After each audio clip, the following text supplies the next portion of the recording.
Good morning to you all. Next topic जो हमारे पास डिफरेंशियल कैलकुलस का है that is demand function, revenue function and profit function. अब yesterday in the previous lecture we have discussed about the cost function की cost function हमारे पास किस तरह से होती है। टोटल कॉस्ट फंक्शन हमारे पास डिफरेंट दो कॉस्ट इन्वॉल्व होती हैं, एक होता है फिक्स्ड कॉस्ट और एक होता है वेरिएबल कॉस्ट। फिक्स्ड कॉस्ट वो होती है जो हमेशा हमारे पास फिक्स रहती है, जैसे मैंने बोला था कि रेंट वगैरह होता है कि अगर आप फैक्ट्री सेटअप करते हो तो rent remains the same. Similarly variable cost होती है, depends upon the wages and the depend upon the raw material का रेट जैसे बढ़ता रहता है वैसे आपका कॉस्ट फंक्शन बढ़ता रहता है। अब आज हम लोग उसके बाद नेक्स्ट टॉपिक करने जा रहे हैं दैट इज डिमांड फंक्शन। अब डिमांड फंक्शन क्या होता है कि the price per unit, the price, पहले तो एक बात समझ लीजिए डिमांड फंक्शन में क्या होता है। The price per unit and the quantity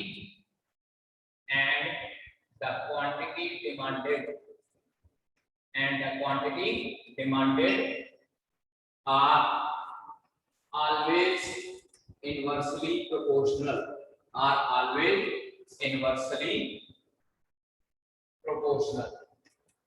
ठीक है जी। एक बात याद रखनी है कि जब ये हमारे पास डिमांड फंक्शन होता है इसमें हमारे पास जो प्राइस ऑफ कमोडिटी है पर यूनिट और उसकी जो क्वांटिटी डिमांडेड है these are inversely proportional in the sense अगर किसी क्वांटिटी का प्राइस बहुत ज्यादा है तो उसकी डिमांड कम होती है और अगर किसी कमोडिटी की प्राइस बहुत कम होती है तो उसकी डिमांड ज्यादा होती है। फॉर एग्जाम्पल एक सिंपल सी एग्जाम्पल ले लेते हैं। लेट अस कंसीडर हम लोग की इलेक्ट्रॉनिक गैजेट्स की बात कर लेते हैं। हमारे पास different types of electronic gadget होते हैं, इसमें हम लोग लेट अस कंसीडर आईफोन की बात कर लेते हैं। आईफोन का हमारे पास जो है प्राइस बहुत ज्यादा होता है, लेकिन ये फिर उसके बाद क्या होता है कि ये किसी किसी के पास होता है। बट अगर हमारे पास जो फोन है उसकी कॉस्ट कम होती है तो मैक्सिमम लोगों के पास वो फोन होता है।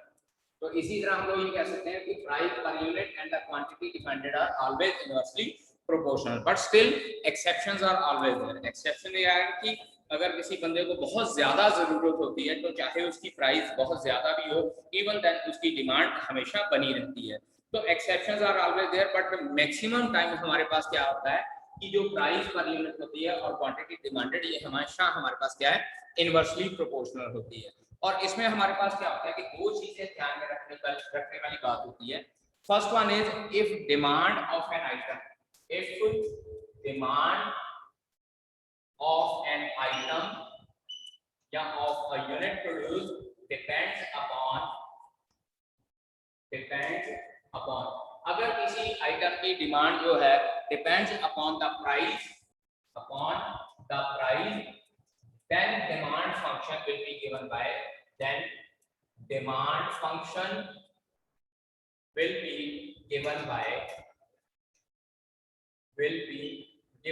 तो डिमांड फंक्शन हमारे पास किस फॉर्मूले से दिया जाता है x is equals to f of p where p is the price and x जो है हमारे पास नंबर ऑफ यूनिट्स प्रोड्यूस होता है। ठीक है जी, यूनिट्स प्रोड्यूस। अगर किसी के जो आइटम है उसकी डिमांड जो उसकी प्राइस के ऊपर डिपेंड करती है, मतलब क्या बहुत ज्यादा प्राइस हो जाती है तो उसकी डिमांड कम होती है, तो उस केस में हमारे पास क्या होता है जो डिमांड फंक्शन है उसको हम लोग x is equals to f of p के साथ डिनोट करते हैं where x is the number of units produced and p is the price of the commodity.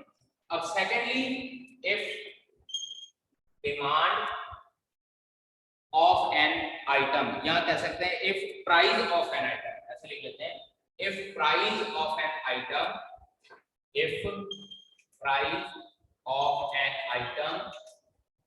depends upon demand।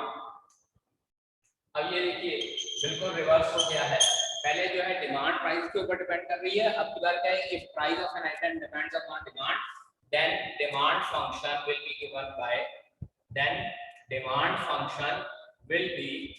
Given by तो उस केस में डिमांड फंक्शन क्या होता है उसमें बेटा जी, क्योंकि अब यहाँ पे प्राइस डिपेंड कर रही है नंबर ऑफ कमोडिटीज प्रोड्यूस के ऊपर, तो P is equals to f of x।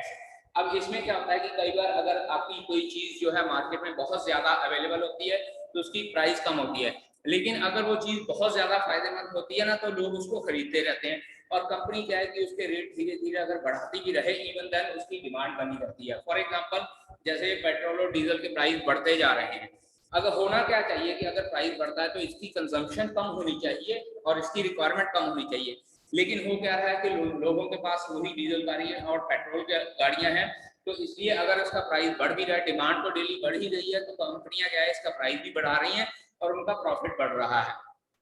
इसी केस में क्या है कि अब अल्टरनेट सोर्सेज ऑफ ट्रांसपोर्टेशन के ऊपर काम करना शुरू कर दिया है, बट ये क्या है कि प्राइस यहाँ पे फिर से वही बात होगी, एक्सेप्शन आ जाता है कि प्राइस बढ़ने के बावजूद भी डिमांड जो है कम हो नहीं रही। तो अब इस केस में हम लोग इन दोनों रिमार्क्स को ध्यान में रखकर एक चीज हम लोग डिफाइन कर सकते हैं कि एनी रिलेशनशिप बिटवीन, अब हम लोग बात करते हैं, मैं बार बार डिमांड फंक्शन की बात कर रहा हूँ, तो इन दोनों रिमार्क्स को हम लोग ध्यान में रखकर डिमांड फंक्शन की डेफिनेशन लिख सकते हैं। एनी रिलेशनशिप बिटवीन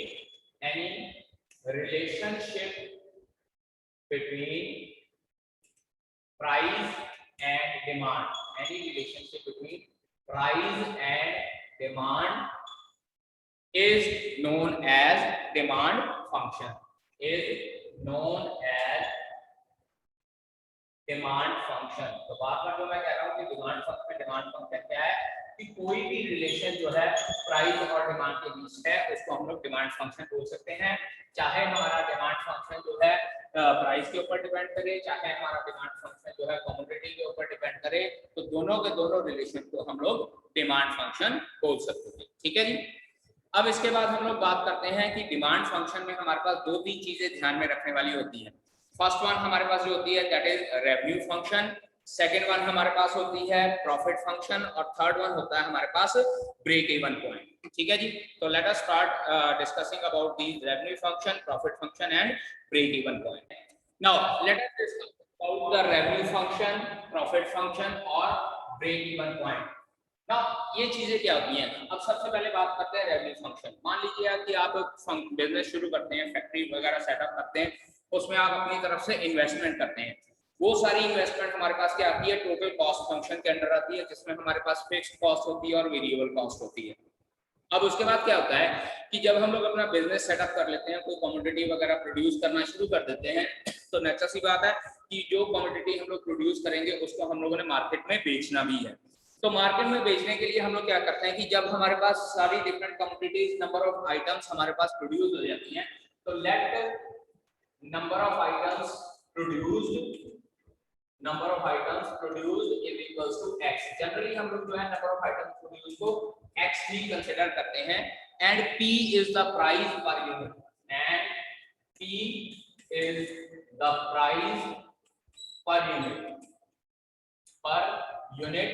तो उस केस में बेटा जी हम लोग क्या करते हैं, जो रेवेन्यू फंक्शन होता है that will be equals to x multiply by p। जो रेवेन्यू फंक्शन होता है x मल्टीप्लाई बाय p, इसको अगर हम लोग सिंपल लैंग्वेज में समझना चाहें तो जितनी आइटम्स हम लोगों ने प्रोड्यूस की हैं, लेट अस कंसीडर हम लोगों ने 100 आइटम्स प्रोड्यूस की हैं और पर आइटम का रेट मैं 45 रुपीज लिख देता हूँ, तो जब 100 की 100 आइटम्स मैं मार्केट में बेच दूंगा तो मेरे पास कितना मनी कितनी आएगी, that is 45 multiply by 100, that is 4500। In other word या सिंपल लैंग्वेज हम लोग ये कह सकते हैं कि जो ये रेवेन्यू फंक्शन होता है that is known as the total selling price. Total selling price मतलब क्या है कि सारी की सारी हम लोग ये कंसीडर करते हैं कि कमोडिटी बिक जाएंगी और वो सारी कमोडिटी सेल होने के बाद हमारे पास जो टोटल मनी आएगी, मैं I am not talking about the profit, I am talking about कि सारी की सारी चीजें बेचने के बाद जो टोटल मनी मेरे पास आएगी that is known as the revenue function, that is rx equals to x into p। अब जो ये p इज द प्राइस है, इसको हम लोग सेल्स प्राइस भी कह सकते हैं या सेलिंग प्राइस भी कह सकते हैं। अब इसके बाद हमारे पास बेटा एक आता है average revenue function. Average revenue function में बेटा जी जैसे हम लोगों ने एवरेज टोटल कॉस्ट या एवरेज कॉस्ट निकाली थी, उसमें क्या होता है कि हम लोग नंबर ऑफ क्वांटिटीज के साथ डिवाइड कर देते हैं, तो इस केस में हम लोग ये कह सकते हैं कि average revenue function will be equals to total revenue divided by number of quantities produced. Number of quantities produced x और x हमारे पास कैंसिल आउट हो जाएगा, तो एवरेज रेवेन्यू फंक्शन जो हम लोगों ने स्टार्टिंग में उसकी सेलिंग प्राइस फिक्स की थी that is also known as the average revenue function. अब इसके बाद हम लोग बात करते हैं प्रॉफिट फंक्शन की। जैसे हम लोगों ने छोटी क्लासेस में पढ़ा है कि प्रॉफिट फंक्शन क्या होता है या प्रॉफिट क्या होता है, selling price minus cost price. अब वहां पे प्रॉफिट में हम लोग क्या करते हैं, selling price of one item minus cost price of one item भी कंसीडर करते हैं। लेकिन जब प्रॉफिट फंक्शन की बात करें तो बेटा जी हम लोग प्रॉफिट फंक्शन को क्या कहते हैं, that is revenue function minus cost function. तो प्रॉफिट फंक्शन को अगर हम लोग कैपिटल पी एक्स के साथ डिनोट करते हैं, that will be given by rx minus cx। यहाँ अगर हम लोग छोटी क्लासेस की बात करें तो इस तरह से भी लिखा जा सकता है कि profit is equals to selling price minus cost price. बात वही हो जाती है हमारे पास, ये रेवेन्यू फंक्शन rx क्या है, टोटल सेलिंग प्राइस, और cx हमारे पास क्या है, टोटल कॉस्ट प्राइस। तो उसके अकॉर्डिंगली हमारे पास प्रॉफिट फंक्शन क्या हो जाएगा, px is equals to rx minus cx। अब इसी तरह से हमारे पास average profit function, average profit function, इसको हम लोग APF के साथ डिनोट कर सकते हैं। एवरेज रेवेन्यू फंक्शन को हम लोग AR लिख सकते हैं या ARF लिख सकते हैं। तो एवरेज प्रॉफिट फंक्शन बेटा क्या हो जाएगा हमारे पास, revenue function divided by x minus cost function divided by x। And obviously जो ये कॉस्ट है it involves fixed cost plus variable cost, और इसके बारे में पिछले लेक्चर में मैं बता चुका हूं। ठीक है जी। अब इसके बाद हमारे पास आता है break even point. Break even point बेटा जी एक बार याद रखना, अपने माइंड में हमेशा बिठा के रखना कि ब्रेक इवन पॉइंट वो होता है जहां पे हमारे पास प्रॉफिट फंक्शन जीरो होता है। Now what is the meaning of profit function zero? तो प्रॉफिट फंक्शन जीरो का मीनिंग होता है बेटा जब हम लोग बिजनेस सेटअप करते हैं तो स्टार्टिंग में क्या होता है कि हम अपनी तरफ से इन्वेस्टमेंट करते जाते हैं, और जब प्रोडक्शन शुरू होती है तो हम लोग उस चीजों को बेचना शुरू कर देते हैं। स्टार्टिंग में क्या होता है, एक मतलब पूरी की पूरी कमोडिटी नहीं बिकती है, फिर धीरे धीरे हमारे मार्केट में नाम बनना शुरू हो जाता है, लोग हमारी चीजें खरीदनी शुरू कर देते हैं। तो अल्टीमेटली एक पॉइंट ऐसा आता है जब हमारे पास जो टोटल कॉस्ट फंक्शन है that is equals to total revenue function. मतलब क्या है कि टोटल सेलिंग प्राइस और टोटल कॉस्ट प्राइस जब हमारे पास सेम आ जाती है उसको हम लोग बोलते हैं ब्रेक इवन पॉइंट। क्योंकि जब टोटल कॉस्ट प्राइस जीरो आ जाता है, टोटल रेवेन्यू फंक्शन के साथ बराबर आ जाता है, तो हमारे पास ब्रेक इवन पॉइंट आता है। और ये break even point is defined as profit function is equal to zero, that is rx minus cx is equals to 0। Revenue function minus cost function is equals to 0 consider करते हैं ये, तो हम लोग ये कंसीडर कर सकते हैं कि हमारे पास ब्रेक इवन पॉइंट आया। और एक बात याद रखिएगा बेटा जी कि ये break even point not necessarily हमारे पास वन नहीं होता है। हम लोग ये कह सकते हैं कि ब्रेक इवन पॉइंट वन और more than break even point में एग्जिस्ट, ऐसे लिख देते हैं कि where one or more break even point can exist, one or more break even points can exist। अब इस चक्कर में बात करते हैं कि ये प्रॉफिट फंक्शन तो जी एक ही बार आप लोग कहोगे कि जीरो होएगा। मान लीजिए हम लोग 100 कमोडिटी प्रोड्यूस करते हैं, 90 बिकी हैं, 10 नहीं बिकी, हम लोगों को लॉस हुआ है। लेकिन किसी दिन हमारे पास 100 की 100 कमोडिटी बिक गई, प्रॉफिट फंक्शन जीरो हो गया, यानी कि revenue function minus cost function zero आ जाएगा, तो वो प्रॉफिट फंक्शन जीरो हो गया, it means break even point हमारे पास अचीव हो गया। लेकिन अब होता क्या है कि जो बिजनेसमैन होते हैं वो अपना बिजनेस कॉन्स्टेंटली एक्सपेंड करते रहते हैं। अब कॉन्स्टेंटली एक्सपेंड करते रहते हैं कि एक बार ब्रेक इवन पॉइंट आ गया, मान लो उसके बाद बंदे को प्रॉफिट होना शुरू हो गया। आफ्टर 2-3 मंथ्स ही और शी डिसाइडेड कि हम अब अपना बिजनेस एक्सपेंड करते हैं, तो वो अपनी तरफ से थोड़ा सा और उसमें इन्वेस्टमेंट कर देते हैं। लेट अस सपोज कि 10-15 लाख की और इन्वेस्टमेंट कर देते हैं और कमोडिटी प्रोड्यूस करनी शुरू कर देते हैं। अब और कमोडिटी प्रोड्यूस की तो इसका मतलब क्या है कि उसकी कमोडिटी पहले लेट अस सपोज कि 100 आइटम बिक रही थी, वो 200 आइटम मार्केट में उतार देता है, लेकिन बिक्री उसकी अभी भी 100 है, लेकिन धीरे धीरे अगर बढ़ रही है 100, 110, 120, 130, और उसके बाद जब दोबारा 200 पे जाके बिकेगा, इसका मतलब फिर से उसका ब्रेक इवन पॉइंट आ गया। पहले ब्रेक इवन पॉइंट 100 पे आया था, अब ब्रेक इवन पॉइंट 200 पे आ गया, तो हम लोग ये कह सकते हैं कि ब्रेक इवन पॉइंट एक या एक से ज्यादा हो सकते हैं।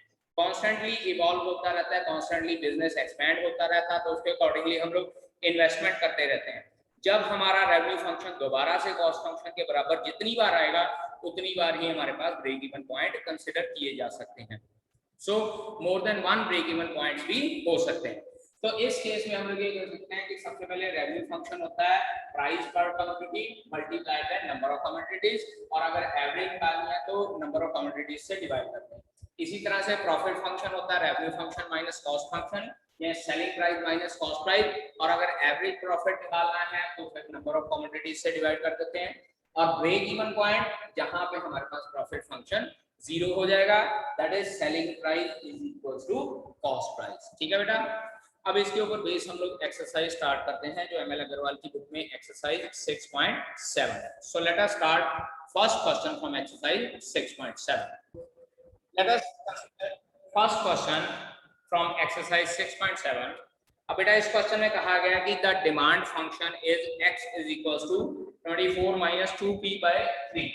फर्स्ट क्वेश्चन जो हमारे पास डिमांड फंक्शन के बारे में, demand function that is x is equals to 24 minus 2p upon 3।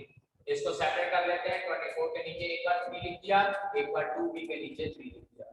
It will come out to be x is equals to 8 minus 2p upon 3।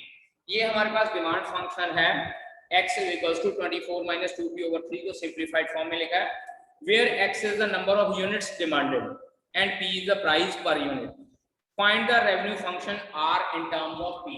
अब बेटा ये एक बार याद रखिए, जैसे अभी फॉर्मूला करवाया है रेवेन्यू फंक्शन का, revenue function rx is equals to, इसका फार्मूला अभी मैंने करवाया था x into p, और x की वैल्यू बेटा हमारे पास इक्वेशन नंबर 1 के ले लेते हैं, 8 minus 2p upon 3 है, तो it implies revenue function rx is equals to 8 minus 2p upon 3 into p, and this is equals to 8p minus 2 upon 3 p square। अब चेक कर लीजिए, सारे का सारा आंसर हमारे पास p की फॉर्म में आया है, so we can say that the revenue function is equals to 8p minus 2p square upon 3। सिर्फ हम लोगों को इस क्वेश्चन में रेवेन्यू फंक्शन ही फाइंड आउट करने के लिए कहा। Now let us discuss second question. A publishing house finds that the cost directly attributed to each book is ₹30 and that of fixed cost are 15,000। अब मतलब पब्लिशिंग हाउस ने ये कहा है कि पब्लिशिंग हाउस में हर एक बुक की कॉस्ट जो है उनको ₹30 पड़ती है प्लस फिक्स्ड कॉस्ट 15,000। मतलब जब भी हम लोग क्या है कि कोई बुक बनाते हैं पब्लिशिंग हाउस के लिए, तो वो बुक बनाने के लिए सबसे पहले उसको प्रिंट सेटअप करना पड़ता है, और उसके लिए ऑथर को भी मनी देनी पड़ती है, प्लस जब प्रिंट सेटअप करते हैं तो उसकी डाई बनती है, वो सारे खर्चे जो है फिक्स्ड कॉस्ट में कंसिडर हो जाते हैं कि ऑथर को भी मनी देनी है, डाई बनानी है, प्रिंट सेटअप करना है, मशीनरी वगैरह लगानी है पब्लिशिंग के लिए, तो उसके लिए उन्होंने कहा कि fixed cost is ₹15,000। Fixed cost बेटा जी यहाँ पे लिखा हुआ है ₹15,000, और उसके बाद ₹30 ऑफ ईच बुक। अब यहाँ पे लिखते हैं CP ऑफ वन बुक, एक बुक की है CP ₹30। Let x number of books published, number of books published हम लोग कंसीडर कर लेते हैं x है, number of books published is equals to x। So number of books published अगर हमारे पास x है तो it implies we can say that total variable cost, क्योंकि बेटा जो ये x है, एक बुक की कॉस्ट ₹30 है, तो x बुक्स की कॉस्ट कितनी हो जाएगी 30x, तो इसको हम लोग टोटल वेरिएबल कॉस्ट कंसीडर कर लेते हैं, क्योंकि number of books increase decrease होंगे तो यहाँ 30 से मल्टीप्लाई होकर इंक्रीज डिक्रीज होता रहेगा। So therefore total cost function, पहले टोटल कॉस्ट EC निकालते हैं, that is fixed cost plus variable cost. Fixed cost हमारे पास कोई 15,000 प्लस वेरिएबल कॉस्ट है 30x, तो इसका मतलब मेरे पास कॉस्ट फंक्शन CX क्या हो जाएगा, it implies CX is equals to 15,000 plus 30x, and that is your first answer, क्योंकि यहाँ पे हम लोगों को ये कहा गया find out the cost function.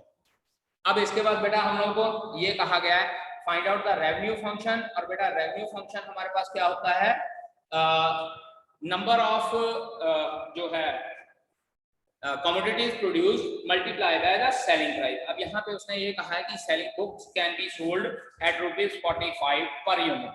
अब अगर बुक जो है ₹45 पर यूनिट पे सोल्ड की गई है, तो second part revenue function that is equals to x multiply by p, क्योंकि x हम लोगों ने number of books publish consider किया था, so it will be x into 45 into x, here p is equals to ₹45, selling price हम लोगों को 45 कही हुई। और उसके बाद थर्ड है the break even point, third part break even point. और बेटा जी ब्रेक इवन पॉइंट मैंने अभी बताया था वो होता है जिसमें profit function is equals to 0 होता है। Means to say rx minus cx is equals to 0। It implies rx कितना आया है 45x माइनस ये टोटल कॉस्ट 15,000 माइनस 30x। तो इसको जब हम लोग सॉल्व करते हैं बेटा जी 15x is equals to 15,000 आ जाएगा। It implies x is equals to 1000। तो इसका मतलब क्या है कि नंबर ऑफ क्वांटिटीज जब हम लोग 1000 प्रोड्यूस करेंगे और उसको ₹45 पे बेचना शुरू करेंगे तब जाके हमारे पास जो है ब्रेक इवन पॉइंट आएगा जिसमें हमारे पास जो रेवेन्यू फंक्शन है that will be equals to cost function. क्योंकि इन दैट केस x अगर 1000 है तो रेवेन्यू फंक्शन कितना हो जाएगा 45,000। और इसी तरह से यहाँ चेक कीजिए x 1000 है तो 30 into 1000 30,000 प्लस 15,000 40,000 45,000। तो इस केस में हमारे पास revenue function is equals to cost function आ जाता है and hence we got a break even point.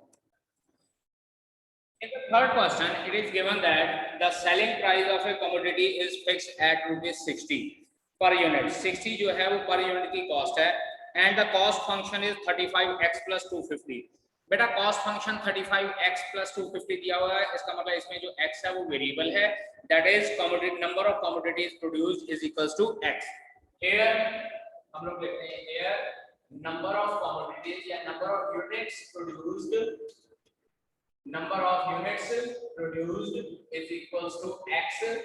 So therefore our selling price of one unit, एक यूनिट का सेलिंग प्राइस कितना बेटा जी ₹60। तो रेवेन्यू फंक्शन क्या हो जाएगा हमारे पास ₹60 multiply by x that is 60x। It implies revenue function will be equals to x into p that is 60 into x। also cost function बेटा cx हम लोगों को गिवन है that is 35x plus 250। 35x plus 250 हम लोगों को given है। अब सबसे पहले हम लोगों को ये कहा गया है डिटरमिन द प्रॉफिट फंक्शन। तो सबसे पहली बात profit function that is profit function is equals to क्या होता है बेटा जी rx minus cx। इसका मतलब px हमारे पास क्या हो जाएगा revenue function was 60x minus 35x minus 250 क्योंकि कॉस्ट फंक्शन 35x plus 250 था। So it will be equals to 25x minus 250। ये हमारे पास आ गया पहला answer that is profit function. अब इसके बाद सेकंड क्वेश्चन में हम लोग को ये कहा गया find the break even point. और बेटा वही बात ब्रेक इवन पॉइंट कौन सा होता है जहां profit function is equals to 0 होता है। तो सेकंड पार्ट ब्रेक इवन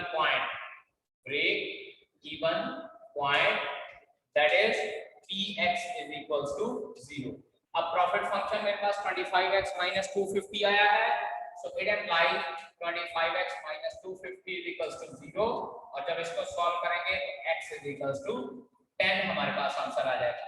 यानी कि जो ब्रेक इवन पॉइंट है वो x की वैल्यू हमारे पास 10 आ जाएगी। याद रखिएगा ब्रेक इवन पॉइंट का मीनिंग होता है we have to find out the number of items produced, कितनी आइटम्स प्रोड्यूस करेंगे सो दैट रेवेन्यू फंक्शन और कॉस्ट फंक्शन हमारे पास इक्वल आ जाए। ठीक है बेटा। Now let us talk about fourth question. अब चौथे क्वेश्चन में बात करेंगे a television manufacturer find that the total cost of the production for marketing x number of television set. अब यहाँ पे देखिए number of television produce x है तो यहाँ पे मैं कॉस्ट फंक्शन लिख देता हूँ cx is equals to 300x square plus 4200x plus 13,500। अब बेटा यहाँ पे 13,500 है तो इसका मतलब हमारे पास जो फिक्स प्राइस है वो 13,500 है हमारे पास। अब इसके बाद हम लोगों को ये कहा each product is sold for ₹8400। तो selling price of one TV set, one television set is equal to ₹8400। तो इसका मतलब बेटा जी हमारे पास रेवेन्यू फंक्शन rx कितना हो जाएगा that is 8400 multiply by x। x के साथ मल्टीप्लाई कर देंगे। अब इसके बाद हमको ये कहा गया है determine the break even points. Now break even point क्या हो जाएगा बेटा जी break even point is equals to Rx minus Cx is equals to 0, यानी कि selling price minus cost price. Selling price हमारे पास है 8400 x माइनस ये कॉस्ट प्राइस कर देना बेटा, सभी का साइन चेंज हो जाएगा, 300x square minus 4200x minus 13500 is equals to 0। इसको सॉल्व करना शुरू करते हैं। तो माइनस का साइन हमारे पास सबसे पहले क्या आ जाएगा, माइनस का 300x square minus 300x square plus 4200x minus 13500 is equals to 0। Check कीजिए, 8400 माइनस 4200 हमारे पास 4200 ही रह जाता है। अब इसमें से हमारे पास माइनस 300 कॉमन निकलता है बेटा जी, so will write down it as minus 300 into x square minus 14x, it will be plus 300, ये 3 से डिवाइड किया तो 45 आ जाता है। अब इसके बाद हमारे पास ये क्वाड्रेटिक इक्वेशन बन गई है, x square minus 14x plus 45, so minus 300 into x minus 9 into x minus 5 is equals to 0। तो यहाँ पे हमारे पास दो वैल्यूज आ गई हैं, it implies x is equals to 5, 9, that is 2 break even points. तो हमारे पास यहाँ पे क्या है, दो ब्रेक इवन पॉइंट्स हमारे पास आ रहे हैं कि अगर वो 5 टेलीविजन भी बेचते हैं तो भी उनका रेवेन्यू फंक्शन सेम आता है, और 9 टेलीविजन सेट्स बेचते हैं तो भी उनका रेवेन्यू फंक्शन सेम आता है। सो दैट इज व्हाई यहाँ पे हमारे पास more than 1 break even point है। तो मैंने पहले भी बताया था कि ब्रेक इवन पॉइंट जो है हमारे पास एक या एक से ज्यादा हो सकते हैं। अब बेटा a company sells its product at ₹10 per unit। सबसे पहले नंबर ऑफ यूनिट्स लिख लेते हैं। 6th question, let number of units produced is equals to x। तो हमारे पास क्या हो जाता है, selling price per unit that is ₹10। तो बेटा रेवेन्यू फंक्शन के साथ में लिख लेता हूं, रेवेन्यू फंक्शन मेरे पास क्या आ जाएगा 10 into x that is 10x। अब आगे बात करते हैं, यहाँ पे ये लिखा हुआ find cost fixed cost for the company is ₹35,000।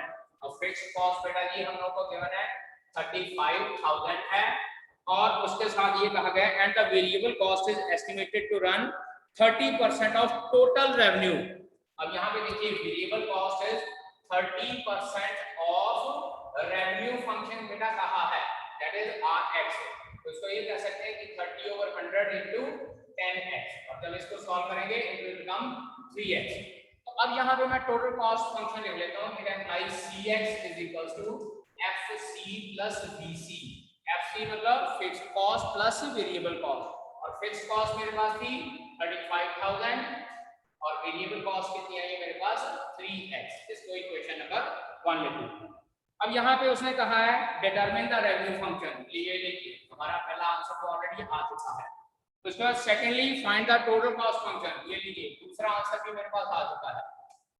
Now we have to find out the quantity of products the company must sell to cover its fixed cost। अब बेटा इसको अंडरलाइन कीजिए, यहाँ पे सिर्फ फिक्स्ड कॉस्ट का ही है, अदरवाइज हमारे पास क्या होता है कि revenue function minus cost function होता है, तो हमारे पास जो है प्रॉफिट 0 होता है। लेकिन यहाँ पे उसने ये कहा कि कितने प्रोडक्ट वो बनाए सो दैट फिक्स्ड कॉस्ट को कवर कर रहे, टोटल कॉस्ट को कवर करने की जरूरत नहीं कहीं, यहाँ फिक्स्ड कॉस्ट को कवर करने की जरूरत कही है।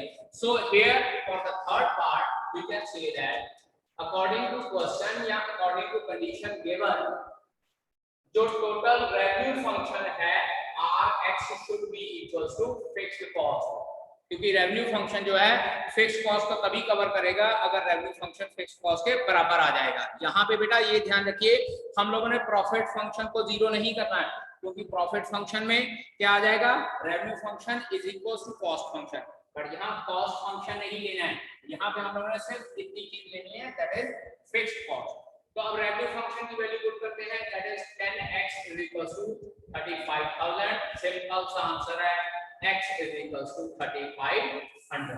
तो इसका मतलब क्या है कि नंबर ऑफ आइटम्स प्रोड्यूस हमारे पास कितनी हो जाएंगी x हो जाएंगी, so that the revenue function must cover the fixed cost. ठीक है बेटा।